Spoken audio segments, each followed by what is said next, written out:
오늘 살펴볼 이 본문 말씀은 이제 다윗 왕이 죽음을 앞두고 있는 상황입니다. 아버지가 이제 죽음을 앞에 놓고 아들인 솔로몬에게 이제 유언을 남기는 그런 참 비장한 그런 순간이 오늘 본문의 배경인데요. 열왕기상 2장 1절에 보니까 다윗이 죽을 날이 임박하매 그의 아들 솔로몬에게 명령하여 이르되, 그리고 2절에서도 내가 이제 세상 모든 사람이 가는 길로 가게 되었노니, 이 다윗 입장에서 뭐 너무나 비장하고 그리고 또 심각한 이런 순간에 남기는 유언이니까요. 뭐 거기에 얼마나 이 아버지의 마음이 거기에 농축되어서 그렇게 아들에게 당부하는 그런 메시지가 되었겠습니까? 근데 저는 이번에 이 본문 말씀을 이제 새로 묵상을 하면서 예전에 제가 느끼지 못했던 강력한 한 가지를 이번에 새로 깨닫게 됐는데요. 제가 이 아들에게 남기는 이 아버지 다윗의 유언을 쭉 살펴보다가 보니까 그 하나님을 향한 이 부분에 있어서는 이게 다 그 자기가 했던 것들이에요. 그래서 제가 이번에 새로 깨달은 게 뭐냐 하면, 지금 아버지 다윗이 아들 솔로몬에게 남긴 권면, 이 부탁의 유언의 말씀은 딱 한마디로 요약하면 이렇게 할 수 있습니다. 너는 내가 걸어가던 그 길을 따라 행해라. 바로 딱 이렇게 요약이 되는 내용이더라고요. 3절을 한번 보십시오. 내 하나님 여호와의 명령을 지켜 그 길로 행하여 그 율법과 계명과 율례와 증거를 모세의 율법에 기록된 대로 지키라. 그리하면 내가 무엇을 하든지 어디로 가든지 형통할지라. 아버지 다윗이 참 말씀을 소중히 여기며 살아왔던 바로 그 모습이거든요. 4절도 마찬가지입니다. 여호와께서 내 일에 대하여 말씀하시기를, 만일 내 자손들이 그들의 길을 삼가 마음을 다하고 성품을 다하여 진실이 내 앞에서 행하면 이스라엘 왕 위에 오를 사람이 내게서 끊어지지 아니하리라 하신 말씀을 확실히 이루게 하시리라. 지금 이 4절 말씀은요, 하나님께서 그 다윗에게 주신 약속입니다. 그래서 이제 그 아버지 대에서 자손대에 이르기까지 이 하나님의 말씀을 온 마음을 다하여 그렇게 잘 행하고 하나님 원하시는 길을 가면 계속 그 가문에서 하나님의 주시는 은혜의 복을 누릴 것이다. 이런 내용을 4절에서 언급하는데요. 그런데 이제 바로 그 다음 나오는 그 12절에 보면은 너무나 감동적인 메시지가 나옵니다. 솔로몬이 그의 아버지 다윗의 왕위에 앉으니 그의 나라가 심히 견고하니라. 지금 이 말씀은요, 앞에서 하나님이 그 자기에게 주신 그 말씀, 그 하나님의 명령을 지켜 행하면 형통의 복을 주시겠다는 이 말씀을 아버지 다윗이 잘 지켰기 때문에 지금 아들 솔로몬에게 이런 그의 나라가 심히 견고하니라, 이런 바탕을 아들에게 물려주게 된 것, 이렇게 설명을 할 수가 있는 거거든요. 제가 이런 차원으로 오늘 본문 말씀을 묵상을 하다가 보니까 마음에 어떤 그 소원이 생기는 거죠. 저나 또 여러분들도요, 우리 인생의 마지막에 자녀들에게 우리가 어떤 유언을 남길 것인가, 아무 생각 없다가 죽기 5분 전에 생각 안 납니다. 지금부터 준비하셔야 돼요. 그러니까 우리는 우리 자녀에게 어떤 권면을 던져줄 수 있을까? 여러분, 이렇게는 안 하시면 좋겠어요. 돌아가시면서 자식들한테 이 애비처럼 살지는 마라. 그럼 망한다? 이건 피해야죠. 이런 면에서 이 다윗의 유언이 저는 참 부러웠고요. 이게 저에게 도전이 됐습니다. 저도 제 인생이 마감이 되고 여러분도 여러분의 인생이 마감되는 날이 올 텐데요. 그때 참 부족했지만, 그러나 이 엄마가 걸어가던 그 길, 너희 아빠가 걸어가던 그 길로 너희들도 그렇게 가면 좋겠다, 당당하게 이렇게 말할 수 있는 그런 삶을 산다면요. 이런 의미에서 저는 오늘 본문의 이 다윗이 저에게 참 많은 메시지를 남겨주었는데, 그 중에 하나가 고린도전서 4장 15절 16절입니다. 그리스도 안에서 1만 스승이 있으되 아버지는 많지 아니하니 그리스도 예수 안에서 내가 복음으로써 너희를 낳았음이라. 그 16절 우리 한번 같이 한번 읽어보시겠습니다. 그러므로 내가 너희에게 권하노니 너희는 나를 본받는 자가 되라. 저는요, 분당 우리 교회에 이런 어른이 참 많아졌으면 좋겠습니다. 나는 하나님을 본받기 위해, 나는 예수 그리스도를 닮아가기 위해 난 노력을 하고 애를 많이 쓴다. 너희들은 그런 나를 본받아도 된다. 이렇게 말할 수 있는. 그래서 이제 분당 우리 교회 소그룹 다락방이 이제 이번 주부터 이제 개강을 하는데요. 이제 앞으로 우리 모든 순장님들의 구호가 되기를 원합니다. 그러므로 내가 너희에게 권하노니 너희는 나를 본받는 자가 되라. 야, 우리 순장님은 사실 나보다 나이도 더 어린데, 아니 어떻게 순장님은 저렇게 그리스도인으로서 참 반듯한 모범이 되나? 이게 순장님이 보여줘야 될 모습이에요. 일 많이 하는 것도 중요하지만. 그래서 이제 우리가 이런 부분에서 올 한 해 거룩과 성숙이에요. 우리가 좋은 아버지가 되기 위해, 좋은 어머니가 되기 위해서 무엇보다도 안 해야 되는 거 안 하는 게 거룩이에요. 이 시대는요. 하면 안 되는 거 안 하는 게 거룩이고요. 성숙도 마찬가지 아닙니까? 그래서 여러분들이 한 번씩 자랑하세요. 네 아버지는 이래도 이 세상의 그런 악한 성적인 유혹에 흔들리지 않는 사람이야. 나 그런 사람이야. 왜 그래? 아이들한테 막 자랑하세요. 오늘부터 시작하면 돼요. 오늘부터 나 이제 은혜 받고 네 아버지는 이 세상에 뭐 그런 음란하고 막 이런데 나는 이제 담을 쌓기로 했어. 그 아들이 언제부터를 묻지 않기를 바랄 뿐이죠.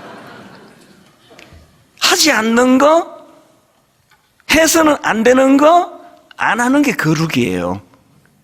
그래서 다윗이 이런 너무나 아름다운 인생의 마지막을 본문을 통해 우리들에게 참 보여주는 게 너무 감사한데요. 자, 그럼 이제 좀 더 구체적으로, 그럼 다윗은 자녀들에게, 솔로몬에게 어떤 본이 되는 삶을 살았습니까? 이걸 잘 우리가 살펴보고 우리 다음 세대 자녀들을 향하여 참 이런 본을 보여며 살면 좋겠다. 이걸 두 가지로 제가 정리를 해봤습니다. 우리가 보여줘야 될 두 가지 본 중에서 첫 번째 본이 뭐냐? 사명 감당에 필요한 담대함을 보여주자는 겁니다. 사명 감당에 필요한 담대함이요. 2절을 다시 읽어드립니다.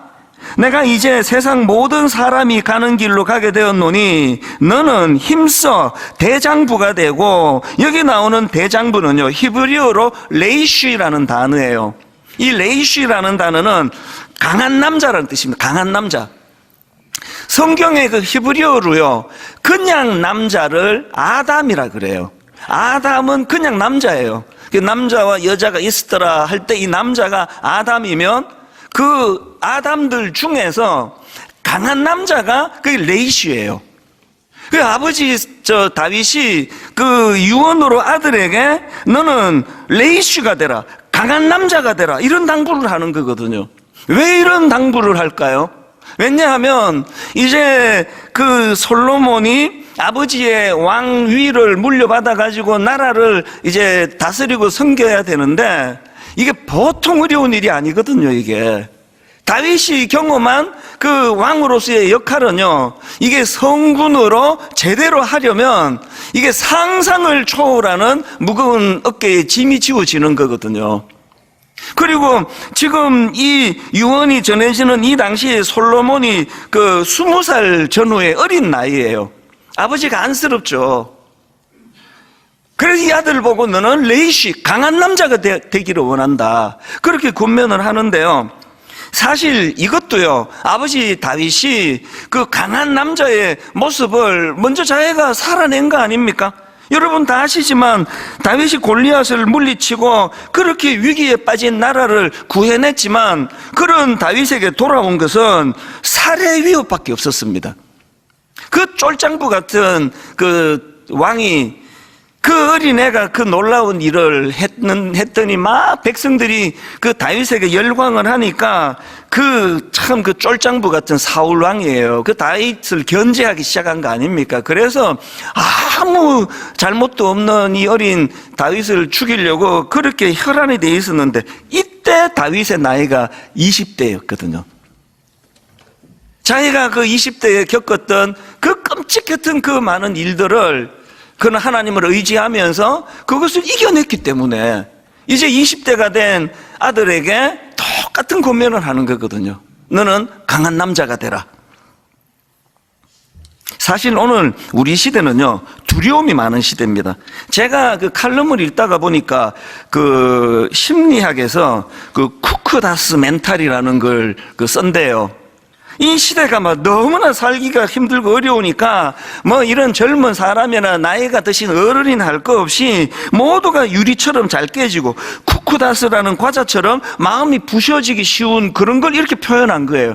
어쨌든 간에 우리는요, 하나님 앞에 이런 그 두려움이 많은 연약한 시대이기 때문에 오늘 본문에서 다윗 왕이 아들 솔로몬에게 했던 이 권면을 우리는 기도 제목으로 삼아야 돼요. 강해야 된다. 강한 남자가 돼야 된다. 강한 여성이 돼야 된다. 강한 크리스찬이 돼야 된다. 사실 여러분, 오늘 본문 2절에서 다윗이 아들에게 했던 너는 힘써 대장부가 되라, 이 권면은요, 그 원조가 하나님이세요. 여기 나와 있는 너는 힘써 대장부가 되라 할 때 이 힘써, 이게 히브리어로 하자크인데요, 이게 원래 강하다 이런 뜻이에요. 그래서 힘써 대장부가 되라, 이거 번역이 썩 잘 된 거 아니고 너는 강한 대장부가 되라, 강한 남자가 되라 이런 뜻이거든요. 이 하자크라는 단어가요, 요수아 1장에도 나옵니다. 이 단어가 요수아 1장 아시죠? 모세가 죽고 요수아가 이제 후계자가 됐는데 막 두려움에 떨고 있으니까 하나님이 요수아 1장 3절부터 9절에 이르기까지 막 계속 반복해서 강하고 담대하라, 놀라지 말고 두려워 말고 반복하잖아요. 맨 마지막에 9절만 읽어드릴게요. 요수아 1장 9절. 내가 내게 명령한 것이 아니냐, 강하고 담대하라, 두려워하지 말며 놀라지 말라. 여기 나오는 강하고 담대하라 할 때 이 강하고, 이게 하자크예요. 하나님 오늘도 저와 여러분에게, 우리에게 이 권면을 하신다 생각합니다. 강하라, 담대하라, 두려워하지 말라, 놀라지 말라. 근거가 있어요. 왜냐하면 네가 영안이 어두워서 그렇지, 네가 어디로 가든지 너의 하나님 여호와가 너와 함께 하느니라. 이게 매 예배 때마다 들려주시는 하나님의 메시지라고 생각합니다. 그래서 여러분이 아시는 그 시편 18편 29절, 여러분 이 다윗의 그 담대함이 출처가 여기에 있습니다. 시편 18편 29절입니다. 내가 주를 의뢰하고 적군을 향해 달리며 내 하나님을 의지하고 담을 뛰어넘나이다. 우리는 자꾸 결과에만 막 적군을 향해 달리고 막 장애물인 담을 뛰어넘나이다, 여기에 관심이 많지만 출처가 더 중요해요. 출처가 어디입니까? 내가 주를 의뢰하는 겁니다. 출처가 어디입니까? 내 하나님을 의지하는 겁니다.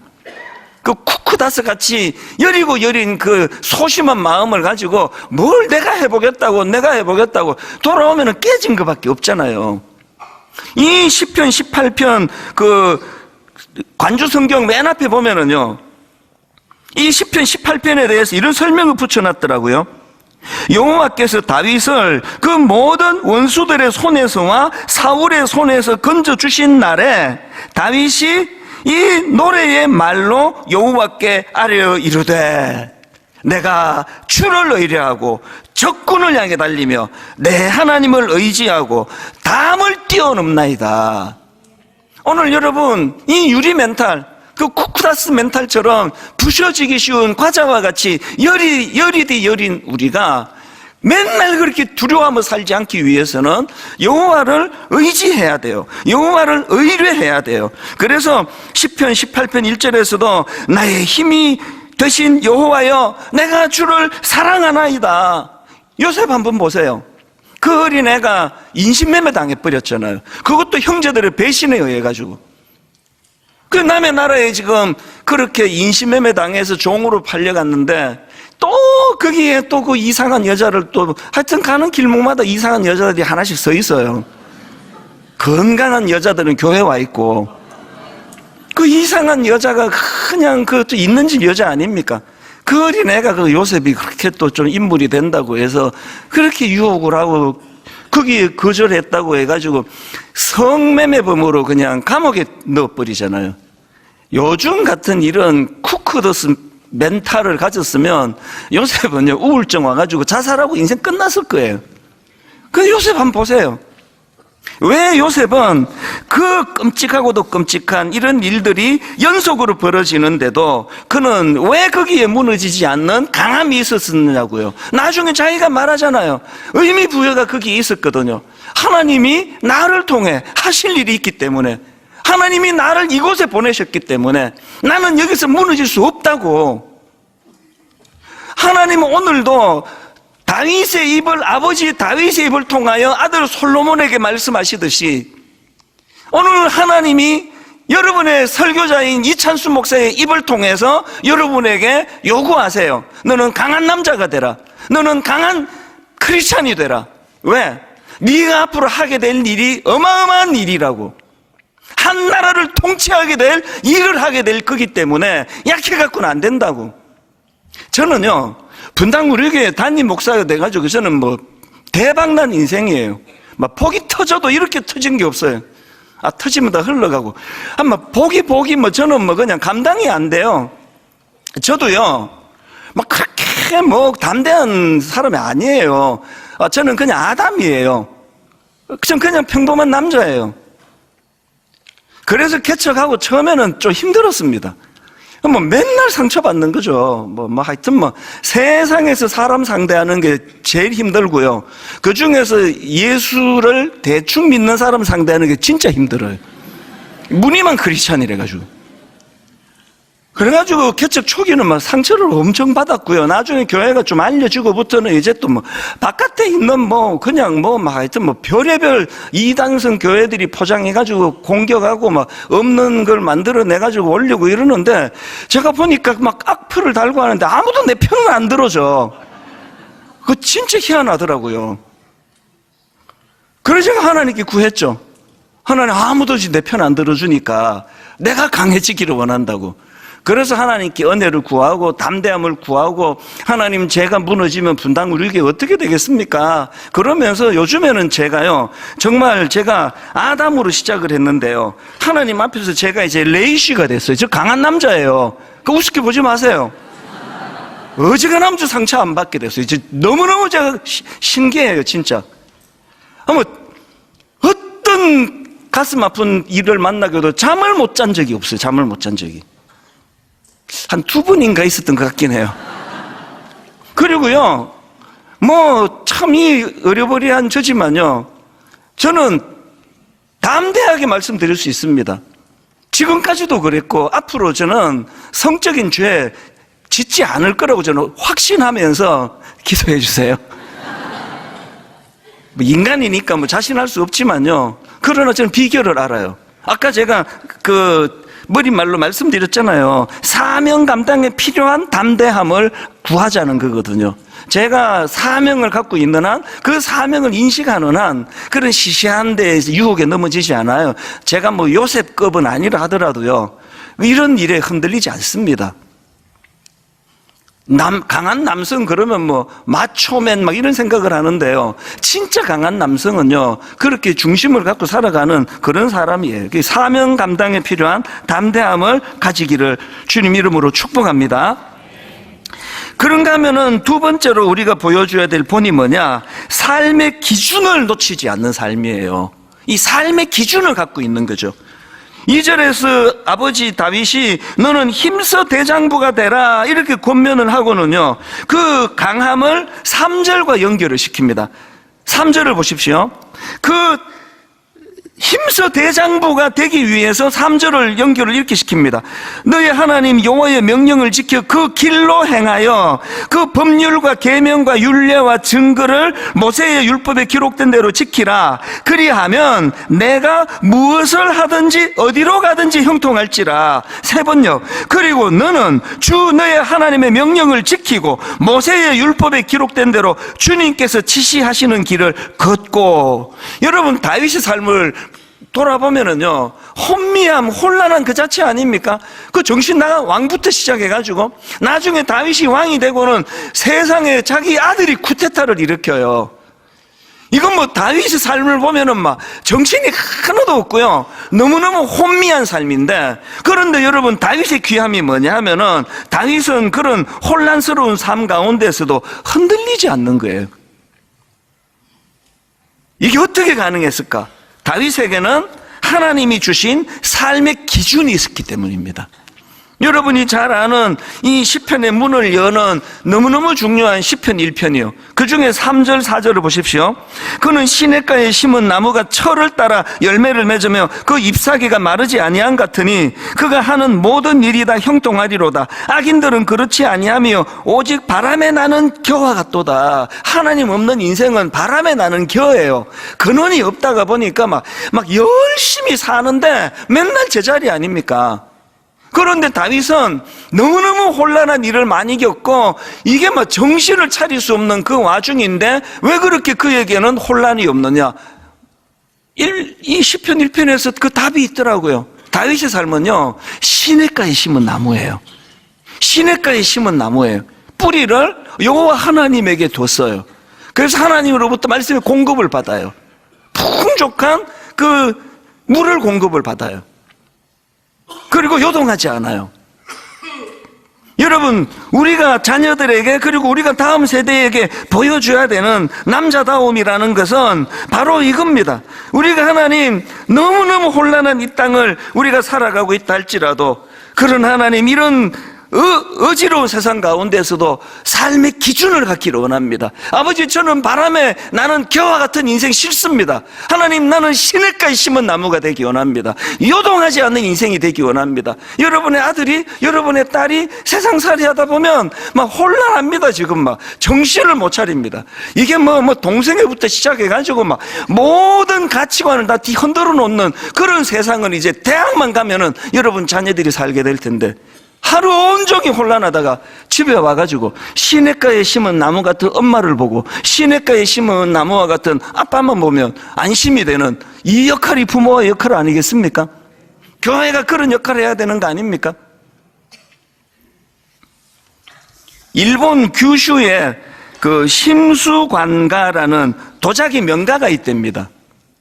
제가 이 글을 읽고요, 굉장히 감동을 받았습니다.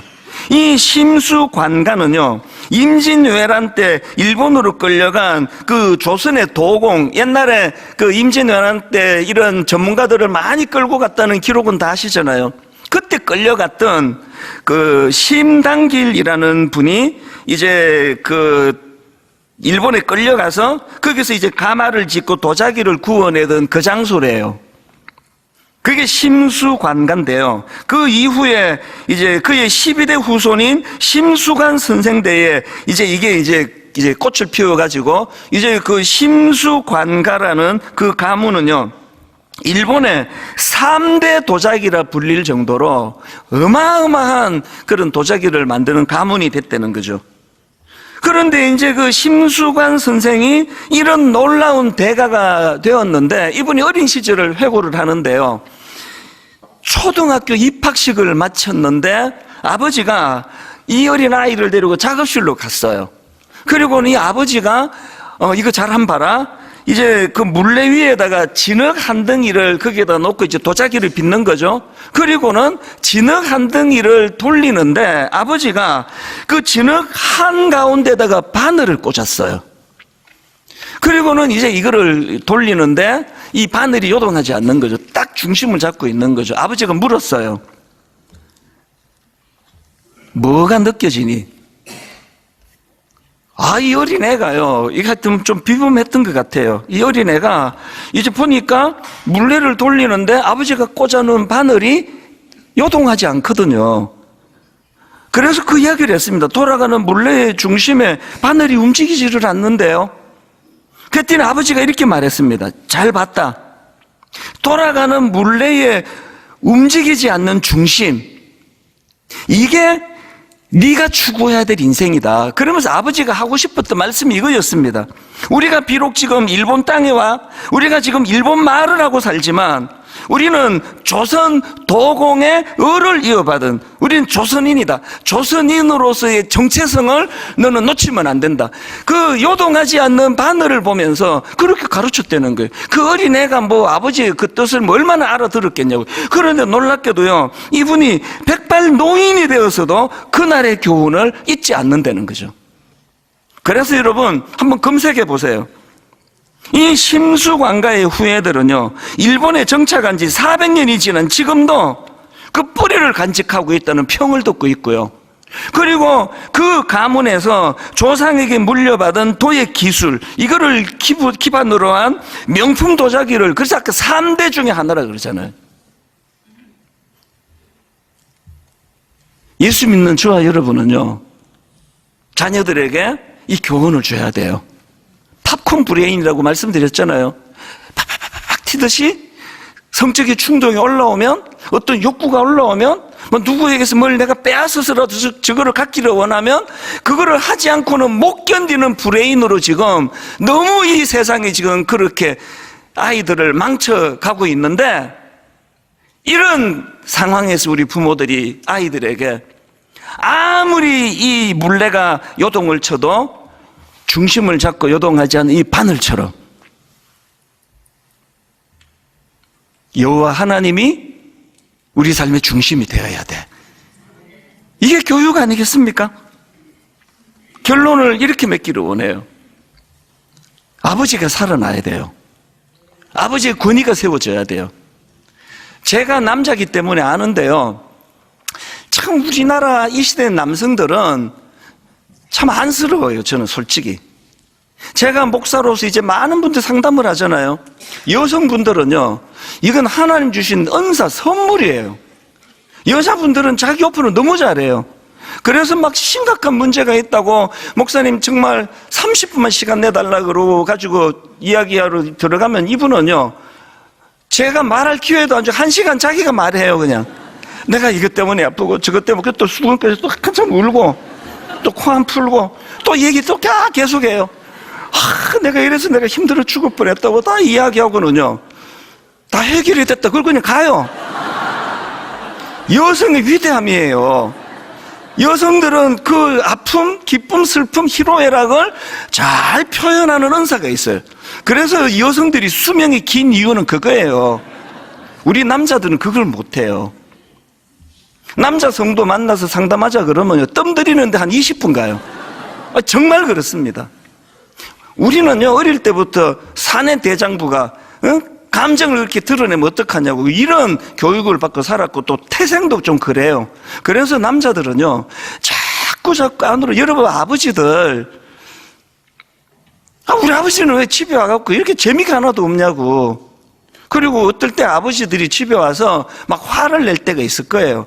우리 아버지 성격이 이상하다고. 그게 아니고요, 낮에 또 뭔 일이 있었구나, 그렇게 보시면 돼요.